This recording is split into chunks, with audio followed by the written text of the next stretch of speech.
Whatever. Whatever. The moral of the story is, this one will be done at every book reading until I'm 100 years old, because this is my favorite thing that I've ever done in my entire life.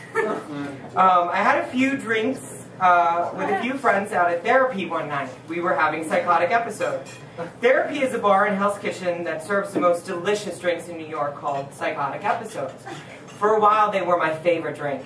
It's basically just a bunch of liquor dumped into a glass, but it tastes like fruit punch. I had tried to master the recipe at home, but never could, so I began to frequent Therapy so I could get my lips around this delicious cocktail. The thing about psychotic episodes is they go down really easily, and before you know it, you are drunk off your ass. I had about 6 of them on the night in question, and went outside to get some air and smoke a few cigarettes. Which is funny. I went outside to get some air when I was smoking cigarettes. I don't understand why people don't have that. When I got outside, there was a handsome man smoking, so I struck up a conversation. "I'm Mark," I said. "Eric," he replied as we shook hands. He was hot and he smoked, so things were looking good already. "Are you here by yourself?" I asked.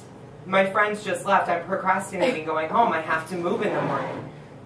"That sucks. I hate moving. Having done it about 7 times in 3 years, it was not something I ever wanted to do again." "Yeah, me too." Seriously. "Yeah, me too," he replied. "I'm so not ready. I'm packed, but I have no idea how I'm going to move. I haven't even hired movers yet." "I'll help you." There goes my drunken Tourette's again. Sometimes when I used to drink, I would say things I didn't mean and had no intention of following through with. This was another one of those times. Not only did I hate moving myself, I hated helping other people move even more. I guess it must have been the fact that I had 6 cocktails that were talking to me, but it sounded like a really good idea at the time. "Really?" His eyes lit up. "Fuck. Did this guy really think I was serious? I was just trying to get laid.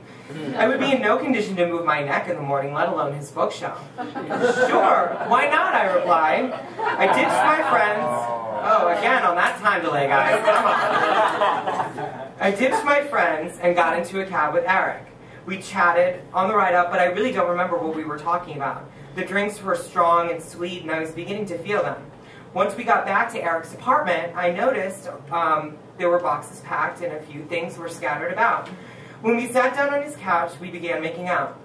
A few moments later, Eric pulled out a bottle of scotch and poured 2 glasses. Now, at this point, I had sworn off brown liquor years before after a mishap involving a bottle of Jim Beam and a few lesbians, which I care to never discuss again, but I was just drunk enough to accept the drink. We drank and continued making out. The room began to spin, so I excused myself to the bathroom. I had had way too much to drink, and I was now beginning to feel sick. The next thing I knew, I was sleeping on the bathroom floor under a bath mat, which I had been using as a blanket. The sun was coming in from the bathroom window and hitting me on my forehead. I got myself up and splashed water on my face. I guess I had drank more than I thought, as my head was ringing. I got myself together and opened the bathroom door. When I peered out of the door, everything in the apartment was missing. The boxes, the television, the couch I had been making out on hours earlier were all gone. Eric had moved out while I was passed out on the bathroom floor. I looked at the clock on my phone and noticed it was 3 o'clock in the afternoon. What a gentleman to not wake me up from my 12-hour slumber on the bathroom floor. Or had I fallen into a small coma and he tried to wake me up, but he couldn't. At least I got out of helping a stranger move. I walked out of the vacant apartment and went home. That was the last time I ever offered to help anyone move, drunk or sober, again.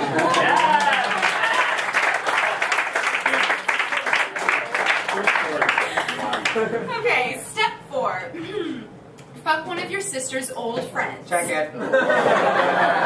Have your sister introduce you to one of their old friends who they haven't seen in at least a decade or more. If they went to JCC's summer camp as children together, this is a bonus. Lose your virginity to this fucking loser, thus creating a bond between the 2 of you for life. Excuse me. Make sure that this person does a lot of drugs. He's a real winner if he does heroin, cocaine, crystal meth, or all of the above. I'm talking like hardcore shit. Like everybody smokes weed, so that doesn't count. So this next essay is from my new book, Eating My Feelings. I love going home for Thanksgiving, especially when it involves going out with my sisters the night before and having conversations such as this take place. Skip and Chuck want to have a threesome with you, my sister said. What? I questioned. Hello, defo. Skip and Chuck want to have a threesome with you. Wait, what? Are you trying to liaise a three-way for your little brother the night before Thanksgiving? Why not? My sister said. I don't think I'm comfortable with this, I replied. Skip, for one, looked like he had been kicked in the face repeatedly as a child, and Chuck looked and acted as if his mother drank throughout her pregnancy with him. If I were to have a threesome, it certainly wouldn't be with this dynamic duo. Come on, Mark, it'll be fun, my sister said. Jamie, what the hell is your problem? I asked. I didn't need an answer. She was hammered. Why else would she have cared? Can you believe that my publisher cut this from the first book? Such a gem. Lame. I excused myself and went to the upstairs portion of the bar. I didn't want to tell my sister, but I was still a virgin at that point. Well, an ass virgin, at least. After years of breaking hearts all throughout Manhattan, at 20 years old, I was still a card-carrying member of the V Club. I didn't know a lot about sex, however, I did know I wasn't about to give it up to Skip and or Chuck. I lingered around the upstairs portion of the bar. All I could see were hammered gay guys pairing off left and right in hopes to extend the evening a little longer because we all knew tomorrow was to be spent with the family. The bar that night smelled like every gay bar I'd ever been to. Alcoholism and regret. I spotted a very good-looking guy across the way. He was tall, had long blonde hair and blue eyes. I walked over to say hello. Hi, I'm Mickey, he said. I'm Mark, I replied. What are you doing here all alone on the night before Thanksgiving, he asked. I'm with my sister, I replied. But really, God only knows what she's doing right now. I had drank about 4 cocktails and was feeling pretty good. Before I knew it, Mickey and I were pounding drinks and I was hammy-hammed. I was almost to the point of being date rape drug wasted, but I wasn't there yet. The beauty of alcoholism is that when you start, there really is no stopping. Mickey and I drank and laughed, and before I knew it, I was not only flirting with a blonde, but a blackout as well. As I continued drinking, my sister made her way upstairs. Way to go, Mark, she said. Skip and Chuck left. I guess you're not going to have that threesome after all. You're really in it to win it with this threesome business, huh?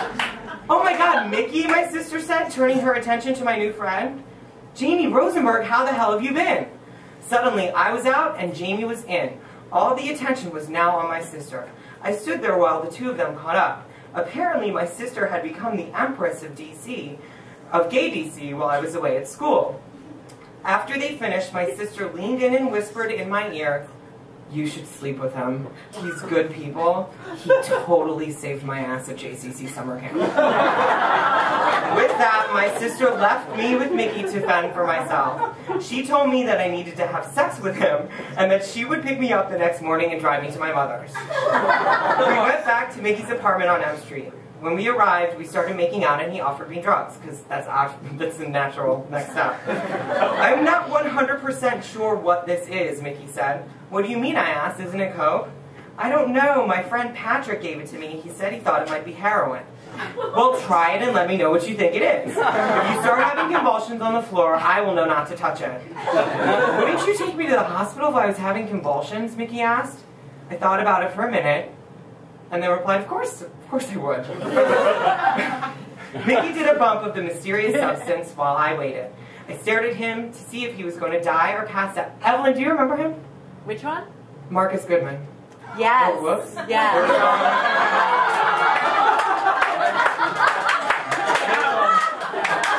Yes, he was creepy.